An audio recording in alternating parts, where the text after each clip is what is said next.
자, 지금 구원에 관해서 성도들이 불안한 이유에 대해서 살펴보고 있습니다. 왜 성도가 늘 구원에 확신을 가지지 못하고 환경이나 신앙 상태에 따라서 흔들리는가? 은혜 받을 때는 확실히 천국 갈 것 같은데 또 은혜가 식어지면 불안해하는가? 첫째로, 내 신앙 상태에 대해서 자신감이 없다. 현재 내가 나태하고 믿음이 연약해서 또 제대로 말씀대로 살지 못해서 도저히 천국 갈 확신이 없다. 뭔가 불안하다 하는 것입니다. 그래요. 그럴 수 있습니다. 구원에 관해서는 완벽한 사람보다는 약간씩 불안한 사람이 훨씬 더 많을 것입니다. 그러나 보십시오. 믿음에는 큰 믿음이 있고 작은 믿음이 있습니다. 주님도 큰 믿음을 칭찬하셨습니다. 그러나 구원에 관한 한 크고 작은 구분은 없습니다. 크고 작고에 관계없이 믿음이 아무리 작아도 믿음만 가지고 있으면 구원받습니다. 그 대표적인 예가 십자가의 한편 강도입니다. 강도는 마지막 순간에 조그마한 믿음으로 구원받았습니다. 구원은 우리의 자신감하고는 전혀 관계없습니다. 내가 믿음이 충만해서 믿음에 자신이 있으면 구원받고 자신이 없으면 구원 못 받고 그게 아닙니다. 하나님은 우리의 믿음이 크거나 믿음이 좋아서 우리를 구원하신 것이 아닙니다. 구원은 오직 하나님의 은혜입니다. 저는 오늘까지 살아오면서 목욕탕 문 앞에서 내가 오늘 남탕을 가야 되나 여탕을 가야 되나 한 번도 방황해 본 적이 없습니다. 저는 어려서 몰랐는데 우리 아버지께서 확실한 남탕에만 갈 수 있는 그런 신체적인 조건을 물려주셨습니다. 구원에 관해서 자꾸 의심을 하시면 안 됩니다. 이 기초부터 흔들리면 끝이 없습니다. 내 신앙이 완벽해서 천국 가는 사람 아무도 없습니다. 그래서 나는 부족하여도 영접하실 터이니 그러잖아요. 천국은 부족한 사람이 약속의 말씀을 믿고 들어가는 곳입니다. 그래서 하나님의 약속의 자녀임을 끝까지 물고 늘어져야 합니다. 자녀들에게도 이 약속의 말씀을 부지런히 들려주셔야 합니다. 예를 들어 보십시다. 할아버지가 아주 맛있는 꽃감을 만들어서 주렁주렁 걸어두었습니다. 추석이 되었습니다. 많은 손자들이 시골 할아버지 댁에 왔습니다. 가장 큰 손자 녀석이 동생들 모아놓고 군기를 잡습니다. 얘들아, 저 꽃감 봤지? 저건 말이야 할아버지 잡수는 거야. 저기 손대면은 혼나는 거야. 알았지? 단단히 일러주었습니다. 그런데 5살 먹은 막내 손자가 할아버지 곁에 오더니 할아버지, 저 꽃감은 나 먹으라고 걸어뒀지? 맞지? 틀림없지? 내가 다 알아. 하고는 할아버지 수염 잡아 당기고는 할아버지 등 타고 올라가서 꽃감을 빼먹었습니다. 가장 큰 손자와 철없는 이 막내 손자, 어느 것이 할아버지의 속마음이겠습니까? 할아버지가 왜 꽃감을 그렇게도 많이 주렁주렁 걸어뒀겠습니까? 이것이 바로 하나님의 마음입니다. 할아버지는 모든 손자가 다 수염 잡아 당기고 그렇게 버릇없이 빼먹기를 은근히 바라고 있습니다. 하나님도 모든 사람이 다 구원받기를 정말로 원하고 계십니다. 우리의 신앙 상태는 변할 수 있어요. 살아가면서 신앙에 강약이 있습니다. 그러나 우리가 하나님의 자녀라는 그 신분에는 결코 변함이 없습니다. 한 번 남탕은 영원한 남탕, 한 번 하나님의 자녀는 영원한 하나님의 자녀입니다. 두 번째로 신앙 유지에 대한 불안감입니다. 유지에 대한 불안. 지금 내가 만약 죽는다면 천국 가겠는데 과연 내가 이 믿음을 끝까지 지킬 수 있을까? 불안하다. 저는 옛날에 주기철 목사님 순교 일대기 영화를 봤습니다. 너무 오래되어서 다 잊어버렸는데 아직도 기억나는 한 장면이 있습니다. 주 목사님이 순교하시기 얼마 전에 산에 올라가셔서 밤새워 기도하시는 장면입니다. 그야말로 소나무 한 그릇 붙잡고 처절한 기도의 사투를 벌입니다. 그날 기도의 제목이 하나님, 나에게 순교할 수 있는 믿음을 주시옵소서 하는 것입니다. 제가 그 장면을 보고 너무 놀란 것이 주기철 목사님도 저렇게 믿음을 공급받고 나서야 순교하셨구나. 그것을 깨달았습니다. 그렇습니다. 인간의 힘으로는 절대로 순교 못합니다. 멀리서 고문하는 기구만 쳐다봐도 다 도망칩니다. 하나님이 믿음을 주셔야 그렇게 할 수 있습니다. 내 믿음 내가 못 지킵니다. 절대로 못 지킵니다. 그래서 하나님이 나를 끝까지 이끌어 주시는 것입니다. 그를 엮고 하나님은 이 땅에 성령을 보내주셨습니다. 빌립보서 1장 16절 말씀에 너희 속에 착한 일을 시작하시니가 그리스도 예수의 날까지 이루실 줄을 우리가 확신하노라. 오늘 이 말씀을 굳게 잡으시기를 바랍니다. 하나님이 일단 건드리신 것은 반드시 마무리하십니다. 이게 하나님의 속성입니다. 사람은 일만 벌려놓고 마무리 못하는 것이 얼마나 많습니까? 그러나 하나님은 절대로 그렇지 않습니다. 하나님이 마무리 못하실 것은 아예 시작조차 안 하십니다. 이스라엘 백성들을 왜 애굽에서 끄집어내셨습니까? 광야로 데리고 나가기 위해서입니까? 그게 아니잖아요. 가나안 땅을 주시기 위해서입니다.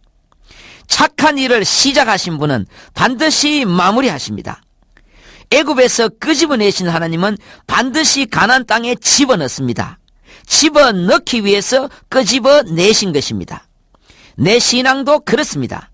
하나님이 일단 나를 건드렸으니 이제 하나님이 마무리하십니다. 천국까지 인도하십니다. 내가 내 신앙 유지하는 것이 아니고 하나님이 나를 끌고 가시는 것입니다. 그래서 성도가 죄에 빠지면 끌려오지 않으니까 하나님이 그냥 두질 않습니다. 반드시 채찍이 옵니다. 채찍이 올 때가 됐는데 안 오면 사실 그게 진짜 불안한 것입니다. 채찍이 끝까지 안 오는 그 사람은 하나님의 자녀가 아닙니다. 그것은 불신자의 가미가제 특공대의 삶입니다. 그러므로 성도는 하나님 앞에 채찍 맞을 때에 채찍에는 괴로우면서도 속으로는 기뻐할 수 있는 것입니다. 왜 그렇습니까? 내가 하나님의 자녀가 맞구나.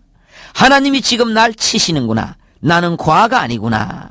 내 신분이 확인되는 순간이기 때문입니다. 그러므로 성도는 하나님의 채찍에 민감해야 합니다.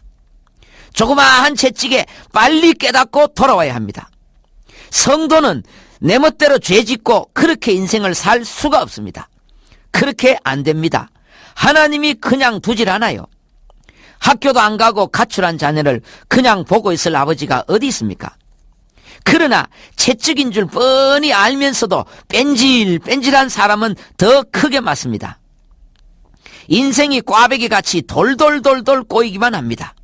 괜히 세월만 보내고 나이만 먹고 헛짓만 합니다. 인생이 풀리지 않습니다.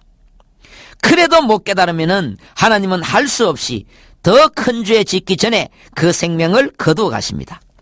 그러나 구원은 불변입니다. 부끄러운 구원입니다. 칼빈의 5대 교리 가운데 성도의 견인이란 게 있습니다. 견인, 끌고 간다. 성도의 견인, 하나님이 끌고 가신다는 말씀입니다. 그러므로 내 믿음 내가 책임지려고, 내 믿음 내가 끌고 가려고 하지 마십시오. 하나님이 끌고 가십니다. 그 하나님 앞에 내 인생 운전대를 맡기십시오. 신앙이란 내가 하나님 손잡은 것이 아닙니다.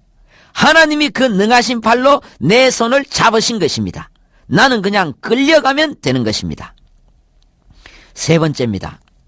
환난이나 핍박이나 마귀의 세력에 대한 두려움 때문에 구원이 불안해진다는 것입니다. 마귀는 무서운 존재입니다. 강한 자입니다. 우리는 마귀를 못 이깁니다. 그러나 그 강한 자의 머리를 깨트리신 분이 계십니다. 태권도 금메달 딴 선수의 아들이 이렇게 말합니다.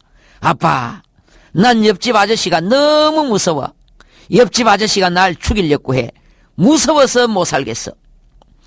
이 아들은 지금 얼마나 아버지를 모르고 있습니까? 성도가 그럴 수 있습니다.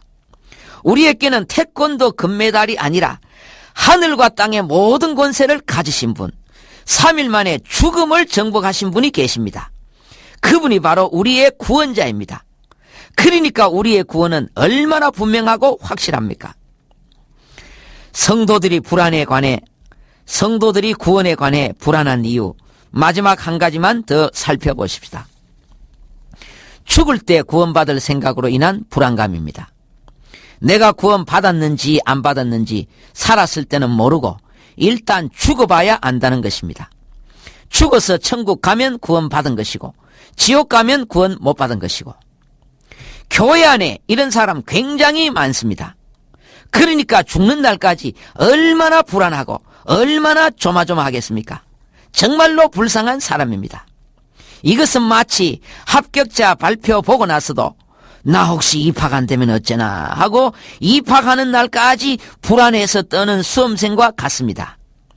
요한복음 5장 24절 말씀을 보십시다. 내가 진실로 진실로 너희에게 이르노니 내 말을 듣고 또 나 보내신 이를 믿는 자는 영생을 얻었고 심판에 이르지 아니하나니 사망에서 생명으로 옮겼느니라. 영생을 얻었고 했습니다. 영생은 죽을 때 얻는 것이 아닙니다. 이 땅에서 예수 믿는 순간에 얻습니다. 영생을 맛보며 주 안에 살리라. 이미 막까지 보며 살고 있잖아요. 내가 10살 때 예수 믿었다면 그때부터 영생은 이미 시작되었고, 내가 20살 때 예수 믿었다면 그때부터 영생은 이미 시작되었습니다. 영생을 얻었고 이미 우리는 영생을 얻었습니다. 예수 믿는 순간에 그 일은 일어났습니다. 또 영생을 얻었고 깜생이나 희생이 아니라 영생을 얻었습니다. 이 영생은 절대로 변하지 않습니다. 그것은 마치 어린 아들이 아빠 내 고추가 없어지면 어쩌지, 그러면 나 여탕 가야 되잖아 하고 걱정하는 것과 같습니다. 남탕 가던 아들이 어느 날 갑자기 고추가 없어져서 여탕 가는 일이 절대로 없듯이 이미 영생을 얻은 성도가 지옥으로 떨어지는 경우는 절대로 없습니다. 사람이 이중 국적을 가질 수 없어요. 한국 국적도 가지고 미국 국적도 가지고 이렇게는 안 됩니다. 그러나 성도는 이중 국적을 가진 자입니다. 오직 우리의 시민권은 하늘에 있는지라. 성도는 천국 백성이라는 또 하나의 국적을 가지고 있습니다. 아니, 아직 천국 가지도 않았는데 벌써 국적부터 가지고 있나? 그래요. 우린 벌써 천국 국적부터 가지고 있는 자들입니다. 수험생이 합격자 발표를 보고 나면 모든 상황이 종결됩니다. 이제 모든 것은 시간이 흐르면 저절로 다 해결됩니다. 그러나 아직은 대학생이 아닙니다. 입학을 안 했기 때문입니다. 모든 상황은 이미 종결되었지만 그러나 아직은 아닙니다. 이미와 아직. 수험생은 이미와 아직의 그 사이에서 있는 것입니다. 성도도 그렇습니다. 성도는 구원을 이미 받았습니다. 천국 백성이 되었습니다.